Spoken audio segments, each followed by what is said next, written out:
the response when people say, oh, we just couldn't find someone, right? The reason that Bryan Cranston acted in a movie and was in a wheelchair, even though he doesn't use a wheelchair, was that we just couldn't find someone. We couldn't find someone to play the role. So we said we don't want people to be able to say that you couldn't find someone, because there's people out there, there's wonderfully talented people out there that want the chance to tell these stories authentically about their lived experiences. Disinformation is spreading. There will be a surprise outbreak. Is the issue of pandemic. No social distancing at all. They said that they would express their concerns about the mask supply. Where's the mask? Where's the glove? A second wave is we all need some good news. A message for all the healthcare workers out there. Thank you.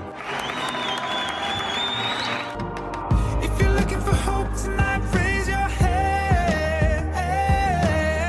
If you feel alone and don't understand, if you're fighting the fight of your life, then stand. From Santa Rosa, California, this is 19 Stories. I'm Cheryl Halling, wishing a very happy new year to you and yours. And I certainly hope your holidays afforded you time to enjoy some rest and rejuvenation, and that 2024 is the year that you're able to actualize some of your dreams and aspirations. And speaking of actualizing one's dreams, I think we can all take a page from my next guest, as the term Renaissance woman truly applies to Maria Pendolino. She's a multi-award-winning voice artist working in national television, radio commercials, and numerous other genres of voice work. Maria is also the president of the board of directors for Alleyway Theatre Inc., a professional theater company offering education and development programs to foster the talents of emergent artists from Western New York and beyond. She also identifies as a disabled actor due to psoriatic arthritis, which she was diagnosed with during her rise as a stage and screen actor. She's proud to use her voice to advocate for disabled performers across the entertainment and media spectrum via the Disabled Voice Actors Database, an online directory of names and contact information of working voice actors who also happen to be people with disabilities. Adding to her talents are that of a freelance television and feature film writer, with a goal of developing and writing stories about women and disabled people who are at the center of their own stories. This past October 2023, Maria garnered high praise when she joined USA Today's top 10 list of emerging entrepreneurs for 2023. I'd say a huge congratulations are in order, and yet the recognition is a bit ironic given Maria has been a working actor going on 20 years. Maria will soon be adding podcaster to her hugely impressive list of credits, as she'll soon be launching the podcast We Talk for a Living, where she'll be talking about the power of using one's voice with guests from all different professions and backgrounds. Let's meet this powerhouse of talent by welcoming Maria Pendolino to 19 Stories. Thank you so much, Cheryl. I'm so glad to be here with you. You're very welcome, and I'm so very happy to have you here, Maria. It's a pleasure to finally meet you. I believe I've participated in a couple of webinars that you've led, but haven't actually had the pleasure to speak one-on-one with you. So thank you again and welcome. And how are you doing today? I'm doing great. It started snowing in Buffalo yesterday. Oh. So, that's just a sign of the seasons changing. We're recording this in the evening and it's very, very dark outside. So the long days of summer are definitely a distant memory here, but looking forward to kind of hunkering and bunkering with the wood stove burning in the corner for a couple of months before, we can come out of hibernation again. And it's interesting because in nature, animals hibernate during the winter. One of the things I didn't mention in the intro is Whereabouts You Are plays into a fun fact about one of the shows you and your husband were on and how it helped you find your current home where you also run your VO business out of. So can you share what show that was? Absolutely. So I call it the Great White Tundra. Yeah, it kind of is. There was a stretch in January last year where the sun did not come out beyond the gray clouds, like 27 days in a row. Oh. And it just does something to you. But I did love your note about hibernation. I feel like those of us that live here in the Northeast where it gets very cold, you know how in like France and Italy, they basically like take the month of August off because it's so hot and they just need to relax. I think in Buffalo, we should take the month of January off and just sit by our wood stoves and not leave the house and not have to do any work. So if we could just send that up to all the people who make the decisions, I would appreciate that. Yeah. I'll get right on that, Maria. Yes, please. Thank you so much. You're welcome. But yeah, I grew up in Buffalo. I spent a little bit of time building my career in New York City and Chicago, but ultimately landed back in Buffalo as I moved into kind of this phase of my career and adulthood. And my husband and I had the very fortuitous opportunity to be on HGTV's House Hunters, which I know is a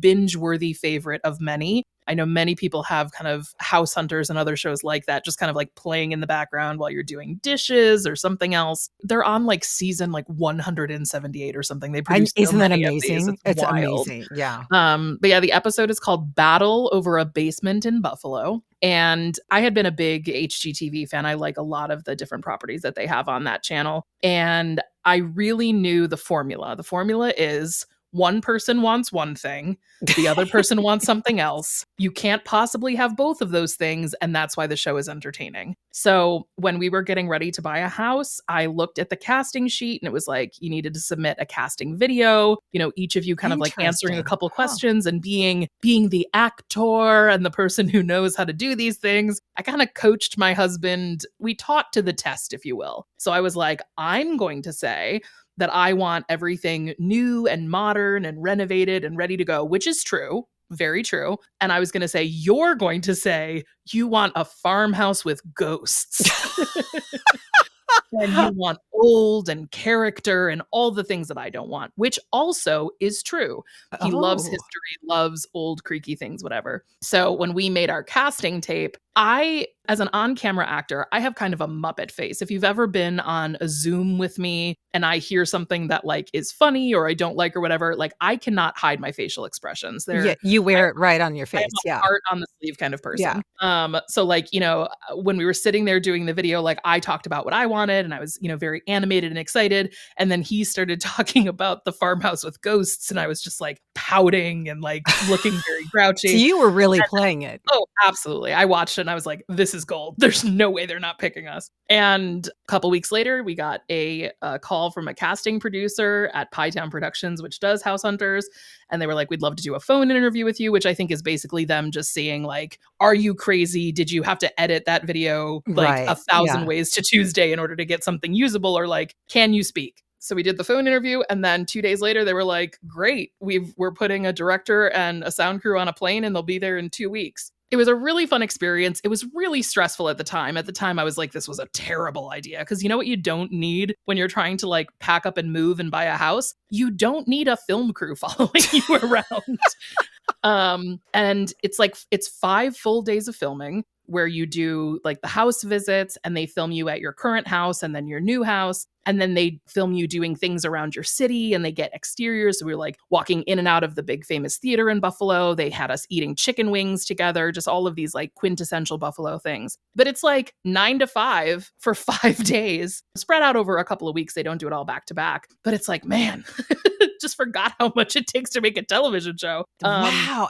I had no idea that it was 5 days. Just to make that it's like 24-minute episode with the commercials. And it's just, it was a lot. It was a lot. But our director, her name was Stacy. She was hysterical. We had so much fun. The crew took such nice care of us. And it happened to be my mother's birthday on one of the days that they were filming. And like the whole crew sang happy birthday to my mom. Oh, how wonderful. I made a huge pot of spaghetti sauce on like the final day that was like the reveal in our house. And the whole crew sat down and had like spaghetti dinner with us. So it was a really cool experience. It's one of those like, it's like my party trick, like my fun fact. Like anytime somebody's like, introduce yourself and share a fun fact. I'm like, hi, I'm Maria. I was on House Hunters. And everybody's like, what? They just can't believe it, you know? And we're going to get to your fun facts because you not only have that one, you have 4 others. And I also want to talk to you about your grandma sauce later as well. So I'm glad that you touched upon that. I actually did find your episode I didn't know that I don't know, maybe I did hear it, but I finally found you through Apple TV. So I have the episode ready to go, but I wanted to speak with you first. And so that's a very, very cool thing. And obviously it's your home now, and that's where your studio is out of. And Maria, given the credentials I shared in your intro, I'm really not sure where to begin other than at the beginning. I mentioned that you were a stage and film actor prior to finding your niche. I know that you still do some on-camera work, but would you mind sharing a bit about your early entry into theater and how that transitioned into your current career as truly one of the most in-demand voice actors right now? Sure. So I started acting at a very young age, started doing community theater around my area when I was like 11, 12 years old. I would look in the Buffalo News on Fridays. They had a section that was like the entertainment section where they would publish audition listings for the local productions that were going on. And I would kind of pore over those, and then I would like inform my parents where they needed to drive me on which particular day for which particular opportunity. They're the opposite of stage parents. Like, they're not the ones pushing me into it. I'm the one pushing them into it. Mm-hmm. But did a few community theater productions, auditioned for The Sound of Music like 35 times as I grew up through the different levels of children in the show. And I did drama club did in you high book? school. No, I will i.e. forever, 35 times. Okay. Exactly. I will forever be angry at Jacqueline Penfold, whoever she is. She got the role of Brigitte when I desperately wanted it. Okay, Jacqueline. Wherever you are, Jacqueline, I hope it was worth it. I did drama club in high school. I did college theater and studied theater at Binghamton University, which is about 3 hours from Buffalo. And then I moved to New York City with the intention of kind of launching my theater career. But I took a full-time job at a bank, basically as the way to just get me to New York City. You need first, last security deposit to get an apartment. Yeah. I didn't have a ton of cash. And I was like, you know what I'm going to do? I'm going to get a job. I'm going to get myself settled. I'm going to learn how to live on my own as an adult in New York City, this big metropolitan city. And I'm going to take dance classes, and then I'm going to be on Broadway. That was the plan when I was a bright-eyed, bushy-tailed 22-year-old. And that's what you got to have. Why not? Yeah, you have to have that cockeyed optimism. And basically, I did a lot of things that I could on the side from my full-time job. So I did things like cabaret shows, and I auditioned for off Broadway things that were rehearsing, nights and weekends and were more flexible around people's schedules. But I ended up working in banking for almost 10 years, side by side with kind of what I would call like a hobby acting profession. Like I was dabbling, but I wasn't like fully on the circuit. And I enjoyed my time in banking. I learned a lot. I'm very grateful for what I learned. It made me a very good business person. And I think that's where kind of my negotiation and vendor management strategies that I've shared in webinars and stuff, it comes from kind of that acumen that I built up, working in finance and working in corporate America. But we got to the recession that happened around 2008 to 2010, and I was just sitting in a cubicle graveyard. Like, everyone around me had been laid off. It was just a terrible time to be working in the financial sector. And I said, gosh, this is really not what I want to do with my life. And I just quit my job. I quit my job. I did not get a severance package. I was hoping I was going to get laid off and have some money to live off of, but I didn't. So I just cashed in my 401k, paid the 40% penalty, and I used that money to kind of propel myself into a full-time professional acting career. So no more dabbling, no more nights and weekends and off Broadway. I wanted the full experience. Well, I'd say you put in some time to warrant going full-time. Yeah. So by 2010, I was then auditioning for everything, whether it was Broadway, television that was filming in New York at that time, all the Law and Orders, Boardwalk Empire, all of those types of things. I got an agent, and I was being seen for big opportunities, and then auditioning for everything theatrical that I could, whether that was Broadway, national tours, regional theater, summer stock, musicals in a barn in New Hampshire for $150 a week, whatever it was. I was at the audition. I was waking up at 4:00 in the morning. I was sitting on the street in front of Pearl Studios and Ripley Greer, waiting to get in, waiting to audition, cobbled together a bunch of, different part-time jobs to give me the opportunity to audition. And I started to book some stuff. And I was a recurring character on Army Wives, which filmed in Charleston. It's on Lifetime for many seasons. I got to do an episode of Locked Up Abroad, which is on the National Geographic Channel. I was the reenactment actor, reenacting the story of someone who had been put in jail in Colombia in South Oh my America. gosh, it must have, Just- was that horrifying to even It was a wild experience. Our first day filming was at a Colombian women's prison, and Crafty was like a little Colombian woman making omelets in the parking lot of a prison with like prison guards with like gigantic automatic weapons standing Oh around my us, and they're all just gosh. like joking and laughing that they get like omelets at work that day. It was Okay. it was a wild experience. Can I ask you, because really, I had never heard the term crafty till I moved up to Northern California. I'm from LA. I did, I did on-camera work there, and it was called craft service. Is crafty the term used back on the East Coast as well? Oh, I don't know. I've always like, yes, craft services, but like the colloquial is like, oh, I'm going to get a sandwich from Crafty. So I don't know. Interesting. Maybe that's a New York production thing. I never Yeah, thought out of all about the it. things I could have asked you about, being in a Colombian prison, Maria, what a wild story. So wild and like Truly. so far away from like the musical theater girl who just like Yes. all I want to do is like stand on stage and sing, and now I'm in a Colombian women's prison. What yeah. has happened? So it was a really interesting experience, but what came out of that was I was booking things, and you get locked into these what they call outside dates. Like, we need you to hold these dates for us, right? So we know that we're going to need you sometime between this date and sometime between this date. So you can't take any other jobs while you're waiting to see kind of like how you get pulled into that production when you're not like a series regular who's there every day. So I would just be sitting around, and I'm like, I can't book anything else that's going to take me out of town. I can't book anything else that's like major, large, whatever until I get through this, which is great. Like, it's great to be, hashtag booked and blessed, right? But I was like, what else can I do? What else can I do during this time? And a friend of mine was like, hey, you know what? Commercials tend to move really quickly. You could potentially like audition for a commercial and then be like working on the commercial like 1 or 2 days later. And I was like, okay, because that's very different to how on camera and theatrical is. On camera and theatrical is so elongated, the process for auditioning. So I went to one of those, like evening seminars they have at like workshop companies in New York and LA where, you pay $79 and 10 or 15 people get to meet with a casting director or an agent, and everybody gets to read a piece of copy. Everybody gets a little bit of feedback. You can ask the person questions, just an educational meet and greet kind of opportunity. And I did that with a casting director in New York who works on voiceovers.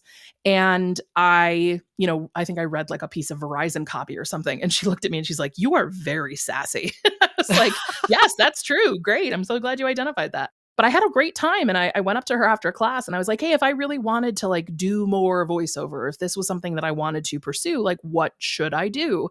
So she invited me to join like a 4-week class that she was teaching with another casting director. And it was a great class. They kind of did 1 week was voiceover for television, 1 week was voiceover for radio, 1 week was what happens when you get like a partner script, like a husband and wife conversation voiceover. And then her 4th class was just kind of like a little showcase, and she invited a New York agent to come and listen and give feedback as well. And I just loved it. I loved being in the booth. I loved being behind the mic. I loved playing. I loved taking direction. And coming out of that class, she and her casting partner started calling me in directly for auditions. And I was signing in, auditioning next to people who were represented by Atlas and Buchwald and all of these big That's offices. amazing. And I'm just signing in like self with my cell phone number as like in the agent column. And at that time, all the voiceover auditions in New York prior to the pandemic were in person. You physically had to go to the casting director's you went to a booth. office or studio booth to audition, and then you went home, whatever. So she called me in, and I got put on a veil for like a Chase National commercial next to all of these power players. And she was like, were you just like, Maria, this is happening. This is, I mean, what? I mean, I think I was too green to even realize that I had like cracked the code. Yeah. Like, you're not supposed to be here. It's probably good that you didn't know what you didn't know. Yeah, I think a little bit of that for sure. And it's just, it's so different than like theater. You can open backstage and be like, oh, here are 6 auditions that I could go to this week. You don't see that for voiceover. You don't have access to that. It's so gate kept. So like, you don't even know what you're missing, right?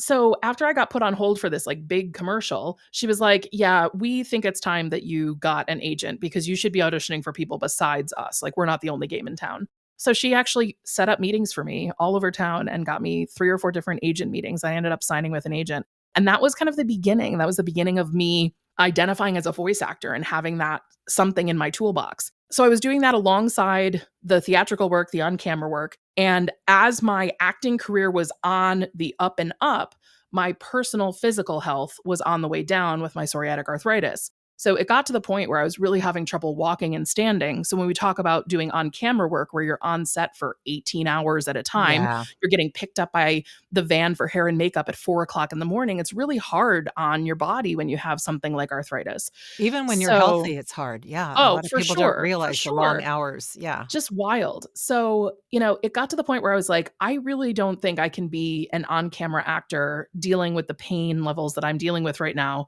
Like, it's just not a possibility. So it was kind of this weird blessing in disguise that like I found voiceover as a way to be an actor. I was successful at it. And then it kind of became the way that I was an actor. Because you can just walk into a studio and be like, hey guys, can I have a stool? Nobody says anything. Nobody bats an eye. They're just like, yeah, here's your chair. It was perfect. So I made the decision to leave New York because New York is such a pedestrian wonderland. And it's so hard when everything in New York is standing, stairs, and waiting, Or which is like running to a the subway or for like catching a knees that are cab not or, yeah. working. Yes, exactly. So I left New York. I moved back to Buffalo, just an easier place to get around. And for a while, voiceover was a little bit different because we were in the pre-pandemic time, everything was still very much in person. Sessions were in person, auditions were in person. So a lot of the stuff that I had access to when I was in New York, I really didn't anymore. So that was kind of the genesis of me building my own voiceover business and looking for my own clients and doing things like on the industrial side of the house, like explainer videos and e-learning courses and telephony and phone prompts, finding these little clients kind of out in the universe that are not part of the Hollywood system. They're not part of the advertising agency, casting director, production company, studio system. They're just people who need voices, right? So I joined Voice 123 and I found clients that way. I built a website. I found clients that way. And I built this huge business and I had kind of a multi-genre, diverse business. I had representation in some major cities and some regional agents. And then the pandemic hit. And it was nothing that any of us could have predicted, No. but it took those geographical barriers that kept people blocked out of like the best opportunities in New York and LA. Those walls came crashing down. And it was like, who has Source Connect? Who has a booth at home? And it's like, hi, how are you? I've been here the whole time. So And you were already on top of it. You were I ahead of was the ready game. and said I'd been working remotely since 2014. I joke that I was like a voiceover, like Oregon Trail, like leaving New York. I left New York, 6 years before everyone else left New York. So I was just Mhm. like paving the way. But I'm one of those people that COVID like tripled my business. Like I hated the pandemic and I'm an extrovert. So the isolation of COVID was literally the worst for me, but it brought all of this opportunity. It brought all of the opportunities that I couldn't have my hands on because I wasn't physically in New York anymore. They all came back to my door. Now I'm auditioning for all of those casting directors again. I have great representation and it's allowed me to continue to be a working actor from my home in Buffalo, New York. And it's wild to say that as a phrase. How can you be a working actor Actor from in home? Buffalo. Yeah. No hit on Buffalo, but seriously, when Yeah, you think about, like you said, kind of the boundaries and the borders came crashing down, and now post-pandemic, if you don't have Source Connect and you don't have a home studio, you're almost it's the reverse of pre-pandemic. You're not considered competitive or even right. in the game Yeah, because because you the clients acclimated just as quickly as we did. Oh, we don't need to book a studio anymore? Great. We'll just book an engineer who is also working from home.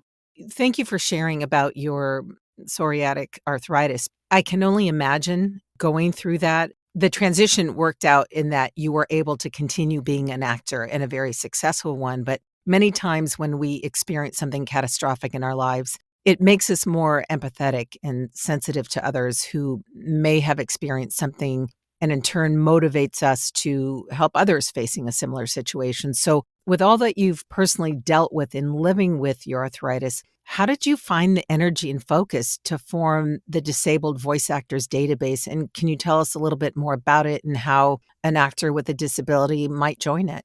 Yeah, for sure. So I started kind of identifying as a person with a disability or a disabled person around 2018, 2019. That's really when I started to realize that I needed mobility devices and I needed assistance as my arthritis progressed. So I have a mobility scooter that I call Scoot Bakula in honor of the actor Scott Bakula Scott from Quantum Leap. Hope someday I get to meet him and introduce him to my scooter, or a walker or a wheelchair or a cane or something. So I started using those devices and I was like, okay, I am a disabled person. I think it's important to just say that out loud, and it is true.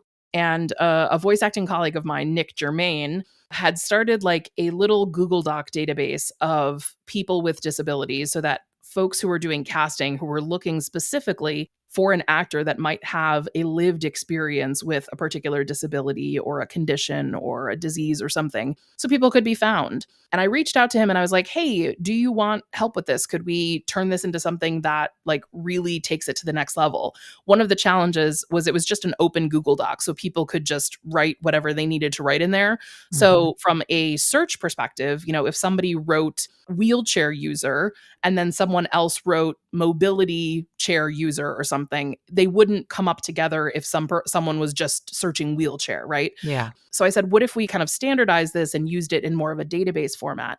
And he welcomed the collaboration. So we formed this kind of little steering committee of a few disabled voice actors who wanted to see this come to fruition. And the purpose of it really is to answer the response when people say, oh, we just couldn't find someone, right? The reason that Bryan Cranston acted in a movie and was in a wheelchair, even though he doesn't use a wheelchair, was that we just couldn't find someone. We couldn't find someone to play the role. So we said we don't want people to be able to say that you couldn't find someone, because there's people out there, there's wonderfully talented people out there that want the chance to tell these stories authentically about their lived experiences. So we built the database on Airtable, which is a really great tool. It's very searchable. We kind of standardized the intake form for actors to apply to it. And we're just coming up on our 1-year anniversary almost. We launched last year around International Day of People with Disabilities. And we have just over about 575 actors who are listed in the database. And we have about 120 producers, casting directors, voice directors, animation companies, advertising agencies, just over about 120 people who have requested access to use the database for casting. That's amazing. purposes. That is congratulations, by the way. Thank you. Yeah. And it's free for actors to be listed, and it's free for casting directors and producers to use. Everything is housed at disabledvoiceactors.com. So if you're a disabled voice actor and you're listening, you can fill out the intake form there. And if you're a casting director or producer or voice director who's listening, you can fill out the form to request access there as well. That's amazing that you would have that empathy and that awareness that there's a need out there, and not just say, oh, well, there's a need and I wish that existed, but you actually took it upon yourself to make it happen. And here you are a year later with the success that you're having with it and the attention that you're getting. So I just hope it grows and blossoms from here. And the main message that I want people to get from my guests sharing stories such as you just did is how they face times of fear and yet manage to find hope on the other side of that, or success, or something to not just live in the place of I'm fearful and I don't know what to do, but okay, here are stories offering you a way through it. So I'm curious if there was a skill set or faith that you relied on when you were moving through what I imagine was a terrifying diagnosis to get where you are now in your life and career. Therapy, for sure. Yeah. I know, it's really easy for me to, put it all into a soundbite and be like, I was an actor, then my legs started not working. I became a voice actor. It's working great. Yeah, that's a great soundbite, but that, certainly No, doesn't that's not what reflect- no, I don't want that. That doesn't thank you. reflect the internal struggle of what it took to make that transition, and recognize that it changes your identity and it changes who you are and how you identify and how you present yourself to the world. So yes, definitely therapy. I would say the support of friends and family and people just always being willing to accept me for who I am and how I show up and all of that. And a lot of hard work, just a lot of hard work. A lot of, 10, 12-hour days go into building a business. And I think if I had put that time in and was not finding success in it, if I wasn't booking jobs, if I wasn't able to pay the bills, like maybe we wouldn't be here having this conversation, but having the ongoing validation, by booking jobs, by booking big national campaigns, by being able to have people reach out to me and say, hey, I heard you on this and I think you'd be perfect for this. Like just having that kind of ongoing validation that like what you're doing is working and people are responding to the work that you put out into the world. that's part of the energy to move it forward. And then as I started, kind of teaching and doing a little bit of coaching, I really don't do that much because honestly, like I very much am still a full-time talent first. But, I've done some webinars and I do a little bit of business coaching and like helping other people kind of find their way into making money in this industry and finding ways to be successful. When people reach out to me, I'm like, hey, I quoted this job and because of the information that you shared, I got $400 more than I normally would have or something like that. Like that's really rewarding for me to know that the information that I found helpful in building my business and took the time to share is also helping other people. I think I have that like camp counselor gene where I really like to, I like to help people. I like to be available to people. I like to be someone who can be just an example. Maybe I'm just like a couple rungs higher on the ladder or a couple years further in my journey, but I can, throw some breadcrumbs back and let people know who are coming up, what made it possible. So getting the validation back that people appreciate that and enjoy that, that's definitely something that keeps me going. And I think you're being very humble. You are definitely on a very nice, sturdy rung, and you've worked very hard for it. And the fact that you would be so willing to share that information. And, I've said it here on the show many, many times that voice actors and podcasters are just one of the best groups of people that I've met. I mentioned that you're a freelance writer with a focus on women's stories. Can you speak a little bit about your project, Pretty Broken, which in the synopsis I read appears to be an autobiographical story about your diagnosis? And would you mind talking about what that type of arthritis is, first of all, and what Pretty Broken is about? Sure. So psoriatic arthritis is an autoimmune condition where your own immune system attacks your joints, thinking that your joints are an enemy. So it eats away at healthy tissue instead of fighting off, colds and flus and stuff like that. So what you end up with is degeneration in your joints, which leaves you with kind of the osteoarthritis that we know of, from commercials of old people rubbing their hands and things like that. So you're left with a lack of joint tissue, which results in kind of bone on bone connections. So what normally comes with, overuse or age can just happen very, very rapidly. So I was diagnosed when I was 22 and it started out just as kind of average knee pain. And I thought it was just because I was wearing like Old Navy flip-flops and walking around Manhattan. And I was like, well, I need to get some orthotics and some like real shoes. That's what I thought my problem was. And it just kind of, spiraled from there. And I went and saw a lot of specialists and got some tests and realized that I was actually dealing with a pretty significant autoimmune condition. So from age 22 to 28, it was annoying. From 28 to 32, it was really painful. And then by age 32, it was just debilitating. And I just really wasn't walking or standing well anymore. So it moved really quickly, about 10 years from annoying to just completely disabled. And yeah, it's one of those things that you can't cure it, but you can manage it. You can find out, for you personally, like what makes it better or worse. There are obviously tons of drugs on the market that all of us voice actors get the opportunity to audition for and read all of the crazy side effects. So some people can find, medication that can help stop the degeneration before it gets too significant. Unfortunately, that was not a possibility for me. And I actually ended up having both of my knees replaced at age 34. Oh my God. So I have 2 artificial knee joints. And the good news is that it has really improved my pain profile, but the mobility is still pretty much a challenge, especially on my left side. I do have a loss of about 15 degrees of range of motion in my arms as well. I have a little bit of arthritis happening in my back, my lower sacrum area, my jaw. So it's pretty pervasive. It's one of those things with, I think anyone who suffers from any kind of chronic condition or chronic pain, you learn to live with it. And some days are better than others, and you kind of work your way through it. But I decided that I felt like one of the areas that I just wasn't seeing a lot of media around was like millennials, so people who are kind of in their mid to late 30s towards early 40s, dealing with kind of aging and dealing with things and challenges about getting older. And the seed of the idea for Pretty Broken, which was it's an animated like 30-minute pilot that I wrote, was kind of taking the idea of like, what is Daria from MTV in the 90s? Like, what is she doing now? What is she dealing with? What is she struggling with? So that kind of like that idea, that generation. So I used myself kind of as the archetype for the main character.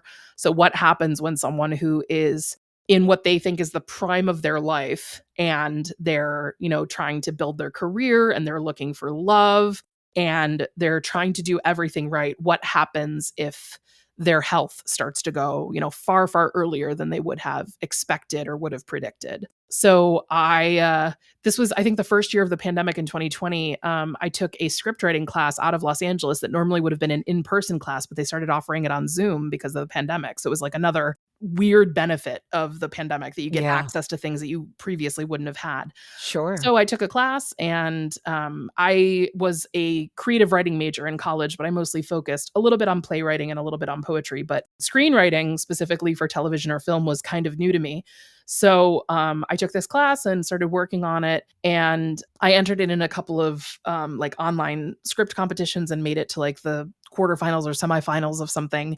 Got a lot of really good feedback about it, and it just kind of inspired me to kind of keep going. And I'm currently working on a horror feature, actually, like a dark comic, a dark, not related though, right? We're not related, no. Okay. Kind of like a darkly comic horror feature, and I'm taking another class that I'm using kind of as the accountability and guideposts to work on it. But yeah, so I've kind of just added like screenwriter to my my list of things on my LinkedIn of what I work on. But yeah, I don't know. I think of it as a creative outlet, and I don't know if it'll ever turn into something, because just like voiceover and acting, it's just as wildly competitive to become, a master of that genre and then try and get people to care about it and buy it or whatever. For Pretty Broken, that script, it was just kind of cathartic. It was cathartic to just put my story on paper in a fictionalized way, just put it out into the universe and say, hey, this actually happened. Like, it might seem like this is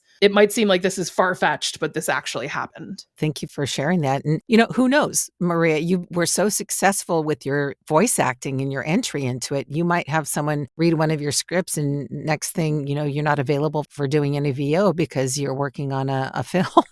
So, I mean, it can happen, I'm sure. Anything can happen. Anything can. And given you've been in this business as long as you have and have coached people in various ways, I'm sure you've heard more than your fair share of times from people who are interested in doing voiceover work the phrase, "I've always been told I have a good voice and should do commercials." So given you began in theater, can you speak for a moment about the importance of having an acting background, or at least good voice coaching in pursuing work in this field? Yeah, whenever anybody reaches out to me, whether it's a friend of a friend or someone just cold emails me off the internet and tells me that, I always say the first thing you should do is take an acting class. Take an acting class, like a scene study class, or take a storytelling class, or take a stand-up comedy class. Take something where you have to learn how to listen and respond.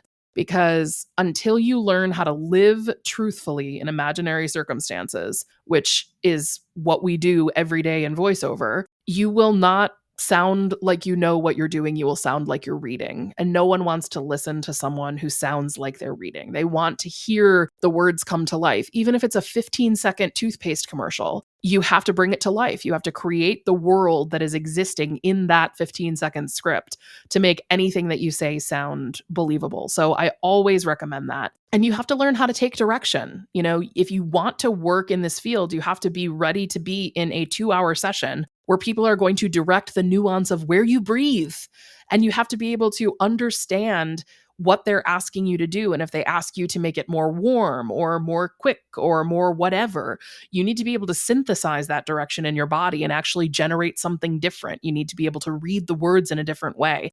And if you just don't have the toolbox and the technique of how to imagine and dream and bring these words to life in a different way, you're just not going to be successful. People have, posted in Facebook groups or whatever, like, oh, I've been auditioning for a year and I feel like I'm not getting any hits and I don't know what I'm doing wrong. And I've reached out to some of those people and I'm like, hey, send me a couple of the auditions you did and send me, what the script was or the specs was, and I'll listen and I'll just give you my honest opinion. And every time when people send it to me and I listen to them, I'm like, it sounds like you're reading. It sounds like you're like very, very bored and reading, and you're not bringing any life to it. So if somebody is listening to your audition next to my audition, I can tell you why they're not picking you, And I think so many people get into this because they love the idea of working with their voice and they're passionate about it. And I think that's great. That's half the battle for sure. But then you actually need to become the actor part of voice actor. You've got the voice, but now you need to become the actor part.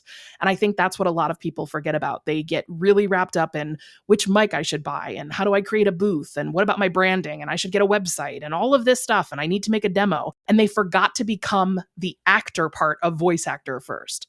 So I always recommend that people take an acting class or stand-up comedy, improv, all of those things where you learn how to listen and react based on what the other person is giving you or saying or talking about. And that technique will stay with you and you will grow with it. It will grow with you. For me, that's the price of admission. If you want to be a voiceover artist, if you want to be a voice actor, you want to work in this industry, the price of admission is learning how to act. I have to say, in doing research on you, that I am blown away by how many tendrils, so to speak, that you have in this business. Because besides the aforementioned things we've talked about, founder of millennialvoiceover.com since 2019 and founder of Blue Wave Voiceover since February 2020. Can you chat about those two for a moment? Sure. So Millennial Voiceover was an idea that I had that I launched with my voiceover colleague, Ian Fishman. And I was kind of thinking about how people source voiceover. So we know that advertising agencies go to casting directors or studios or production houses. And if you're an actor on one of those types of rosters, you can get access to those kinds of auditions. But knowing that there's so many people out there looking for voice talent for various different projects, and knowing that, millennial and Gen Z type employees have kind of been brought up and raised in the world of when you need something, you go to Google and you start there and say, I'm going to start here and find what I can find. I kind of pondered the hypothesis, like, are people going to Google and typing in, I need to hire a millennial voiceover? Because the direction they got from their boss or the brief is like, we want someone between the ages of, at the time I launched it, between the ages of about 28 to 40, who's in that kind of phase of their life. How do I find someone who sounds like that? So I was like, I guess I'll just buy the domain millennialvoiceover.com. And I asked Ian to partner with me because I thought the permutation was if they were landing on, they need someone millennial, then the next decision is, are they looking for a male identifying voice? Or are they looking for a female identifying voice? So I said, here's your choice. Here's a male millennial. Here's a female millennial. So we actually hired a animator to help us make our own explainer video. It's brilliant, by the way. That's a brilliant idea. We really scripted our own explainer video. We voiced it. We had it animated. I love it. It's so cute. And yeah, so if you Google hire a millennial voiceover, our website shows up on page 1 of Google. I will say it was an interesting initiative. It was a marketing initiative. It was something that we tried. And we've definitely gotten some work from it. It has not been the behemoth of millennial sales that I that I had hoped it would be, but it's been a good little shingle to have out on the internet. And then Blue Wave Voiceover basically came out of my personal desire to not want to see Trump elected in 2020. And I just said, what can I do? I can make donations to candidates. I can make sure that I vote. I can talk to my friends and family about voting, but I'm mostly friends and family with people who are already voting the way I am. What else can I do? I just don't want to see our country go in that direction. So I said, what if I started doing political voiceover and I got into that genre? And I started to again think about the people who would be hiring voices for political spots. And as a youthful sounding Caucasian woman, I was like, I feel like my voice is maybe the voice that they need 1 out of every 8 times. But sometimes they're going to need older voices when they're targeting seniors. They're going to need African-American voices when they're targeting the African-American community. Mm-hmm. They're going to need Hispanic and Latino voices when they're targeting the Spanish-speaking community. So I'm not going to be the choice every single time. The specs for political are much more rigid than we see sometimes in commercials where they're like, any gender, any ethnicity, any age, we're not sure what we want. If you're breathing, yes. Yes. Politicals are much more narrow. I've gotten specs that are I'm looking for a female age 35 to 40 who's from Maine and grew up in Maine and sounds like she grew up in Maine. And it's oh, geez, that's specific. And actually that makes sense when you consider that everything is regional, geographic. Absolutely. It's hyper local. We're talking about school board elections. We're talking about county executive elections. So a lot of it is very, very hyper localized. So I said, if I put myself in the seat of the producer, the person who is on the end of making the ads, and if one of their pain points is having to find voice talent, what if I gave them a site of all the different types of voice talent that they might want? So I worked with a few friends that I had met at conferences and basically thought of each major lane that a political producer in America today would want a voice for. And then we went out and found who we felt was the best voice actor for that lane and put together a little collective. And that's how Blue Wave was born. So Blue Wave is a collective of voice actors that look and sound like America today and who are all committed to voicing for Democrat and progressive causes. So definitely on the blue side of the fence. We started out with about 18 actors. Now we have about 40. We've, diversified in different ethnicities and backgrounds, different language skills. We expanded to include Native American and Indigenous actors, Middle Eastern and North African actors. So we have what we feel is really a good representation and slice of what different people in America look and sound like today. And we operate like a voiceover chamber of commerce. So basically, everybody is collectively investing in the site and the placement and all of that kind of thing, advertising and stuff that maybe would be too expensive for one singular voice talent to purchase for themselves. But when 40 people come together, everybody's just paying for a little piece of it. So we kind of collectively market ourselves for work. And the goal is to kind of bring political producers and people who need voiceover in that particular space to the site and hope that they use kind of our site, our roster for their casting needs. And how's that working out for you? It's been great. Yeah. People have been very, very successful. I don't want to share I don't want to share individual financial statements or anything, but no, people have made a lot of money on the site. And I feel very grateful and excited that people have kind of trusted in the vision that I had and wanted to invest alongside me, the money that they allocate in their budget for, whether it's advertising or SEO or the different types of things that you might do to try and drive people to your business. I feel very fortunate that the people in the collective have said, yes, we think this is a worthy endeavor. We want to invest side by side with you. And people have been able to be very financially successful from that.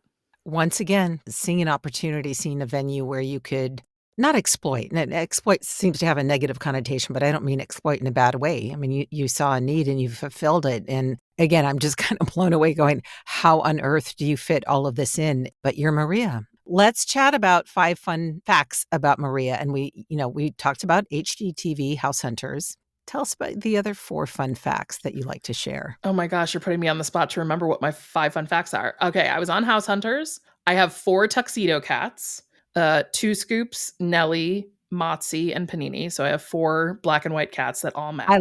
Okay, first of all of the names are fantastic, but 2 Scoops and Panini, you don't meet too many cats named 2 Scoops or Panini.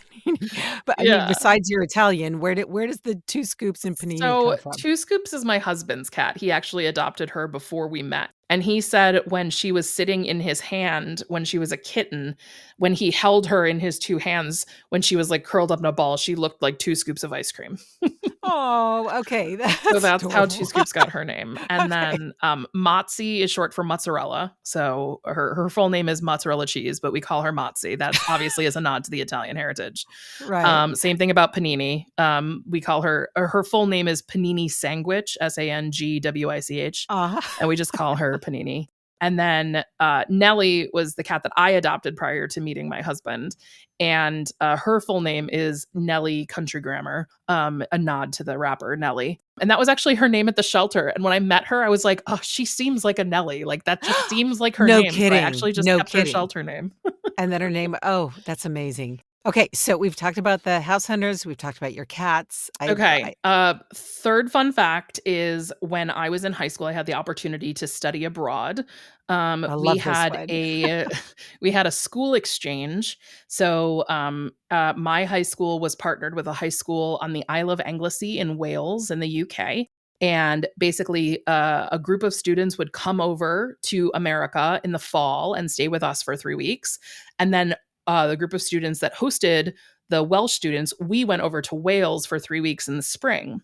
And this is another one of my party tricks, but the town where the school is on the Isle of Anglesey in Wales has the designation of having the longest town name in Europe. It's 54 letters long. It's a bunch of Welsh words all smushed together. And it is the town of Llanfair Pwllchwynge Gogerith and Double Cantasio Gogogoch. There's 4 L's in the middle, L. Basically, as soon as we got over there, we're basically put through our paces to learn how to say the name so that we can all go back to America and then show everyone how proud we are that we can say the name. Were you able, before you move on to the other, were you able to learn any of the language? Because I listened to that over and over again, trying to get the cadence, trying to get some type of rhythm or figure out like what are these words, and it doesn't. Yeah, it it's not easy. And I think one of the hardest things is you've got all of the letters that you recognize because they use the majority of our same alphabet, but the letters all have different sounds. So that I think is one of the hardest things, is like when you're looking at these words, you're like, how is it possible that those words have that sound? But it's a very guttural sound. It has some of the same kind of like back of the throat things that I think you kind of hear in like Yiddish and Hebrew as well. But yeah, I don't know a lot of Welsh, but I can say Bore da, Maria Idwi, Idim is Cheryl, which means good morning. My name is Maria and this is Cheryl. And then Shlimidibeldi, which means come, give me the ball, like you would say to a dog. Here, dog, Shlimidibeldi. Terms that you would use every day while walking around. Yeah. So I put Welsh on my Duolingo. I do Italian and Spanish on Duolingo, but every once in a while I pop over to Welsh and practice a little bit here and there. But it's a wild language, and they're so proud of it, and there's still so many people who speak it. It's really great. I don't even remember what I have on my other. Okay, I'll give you a hint. Give me a hint. Coffee. Coffee in New York in a contest. Oh, yes. I came in second in the fastest talking New Yorker contest, it was a radio station contest at Madison Square Garden. And it was like before work, and it was sponsored by Chock full of Nuts Coffee. And it's a heavenly coffee. It is. You had to show up and say the Chock full of Nuts jingle as many times as you could in a minute. So they had like a qualifying round. And then the people who said it the fastest, I think the top 10, were then in the finals. So I made it to the top 10, and then I came in second. And for those of you that don't remember the Chock full of Nuts jingle, it's Chock full of Nuts is that heavenly coffee, heavenly coffee, heavenly coffee. Chock full of Nuts is that heavenly coffee, a better coffee a billionaire's money can't buy. So it's a tongue twister. And I've always been a fast talker. I've always identified as kind of a fast talking New Yorker. I speak quickly and clearly. That's safe to say. So this was kind of like what launched me into like wanting to do like disclaimer copy and legal copy at the end of commercials, God like bless you. the car stuff. People are like, yeah, we got that. We have that disclaimer at the end, but don't worry. We can speed it up in post. And I was like, you're not going to have to speed it up in post. And I just take a big breath and do it. And people love that in sessions. It always goes over really wild. But yeah, so I won $500, and I won a year's supply of Chock full of Nuts coffee. I got 12 bags of coffee, one for every month. And I was on like Fox News 4, like they covered it, and I was on the radio and stuff. It was a very, and all before work. And then I was like at work by 9:30. I had never even heard of that contest. And when I lived in New York for a summer, and I used to walk by the big can and the coffee shop and just think, oh my gosh, I've never had that coffee. And I don't want to disparage any coffee company. It wasn't my favorite cup of tea. Let's just say that. It wasn't my favorite cup of coffee. But having won a year's supply and $500 all before you went to work, it's pretty cool. Yeah. And then your fifth one, you might just have to come on the Voice Kitchen and talk about. You mentioned it at the beginning of our conversation that you make a mean Sunday grandma sauce. Yes. And so pray tell, what is grandma sauce? So my grandma Pendolino, my dad's mom, made just a delicious Sunday red sauce, just like a big pot of red sauce. So if you're from New York, New Jersey, your relatives might call it Sunday gravy. In Buffalo, we call it sauce. And I just absolutely loved learning how to make it and loved cooking with my grandma. And it is just one of those things that you put it on and it cooks all day and it fills the house. You can smell it in the garage. You can smell it outside. I feel like your neighbors are just like drooling when they know that you're Salivating. making Yes, Sunday sauce. yeah. So I started cooking it for my friends, and we have this kind of annual event my husband and I host that we call the Italian Feast. And I make like 2 gigantic pots of grandma's sauce, and I make meatballs and sausage and pasta, and I do like a huge, I'm a like a hobby charcuterie board maker. I'm a hobbyist at cheese boards.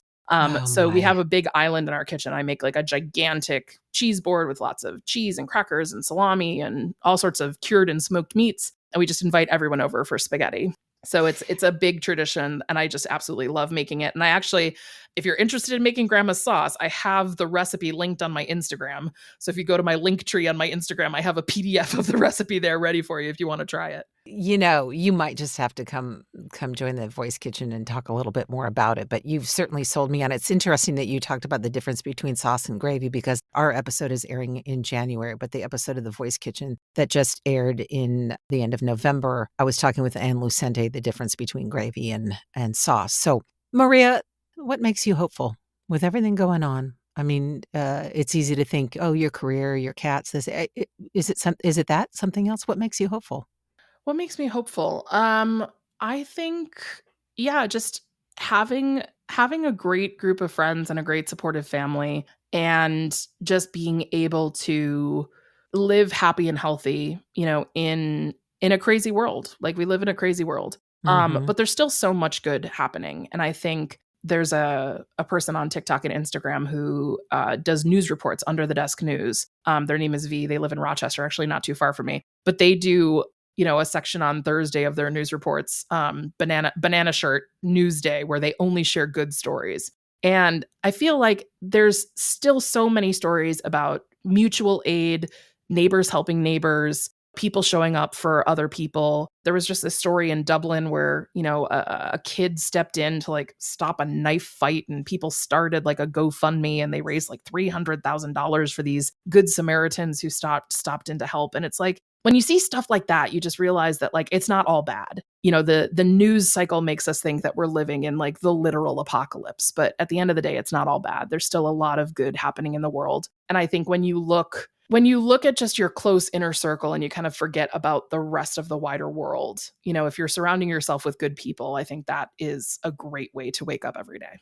I usually say amen at least once during my show, and amen to that. And during the pandemic, I don't know if you ever watched Some Good News, which Oh yeah, John Krasinski's. yes, yeah. And it's beautiful because the stories are out there. That's, again, one of the reasons I started this podcast, is to share the stories. Yeah, we can deal with our fear, and we need to deal with it. And you talked about therapy, and that's a great place to get it all out and deal with it, and with good friends and the people that you trust and feel safe with. And yet we have to hold on to the hope, and we got to hold on to the good stories and the good news, because it is out there. And my final question is, if there was a soundtrack to your life, Maria, what would be on it and why? Oh, that is such a good question. My favorite band of all time is the Cranberries. Their album No Mm. Need to Argue, which is, I think, one of their quintessential albums, has the song Dreams on it. I love the Cranberries. Yeah. Yeah, and I love the original, but also in the early 2000s, they came out with or like maybe around like 2010, they came out with an acoustic album. So they had done acoustic versions of some of their biggest hits. I've never heard that. No. Yeah. Oh, Interesting. if you like the Cranberries, look it up. It's a beautiful album, but there's a version of Dreams on there that's just really, really lovely. And actually, it's the song that I walked down the aisle to when I married my husband. So I think that would be on there. When I was younger, in addition to acting pursuits, I was also a musician, and I play the string bass, the upright bass. And Really? yeah. I didn't find that anywhere in reading about you. That's fantastic. Yeah, I play the bass, the violin, and the piano as well. Just, keeping it on the side as a hobby. I don't do it professionally.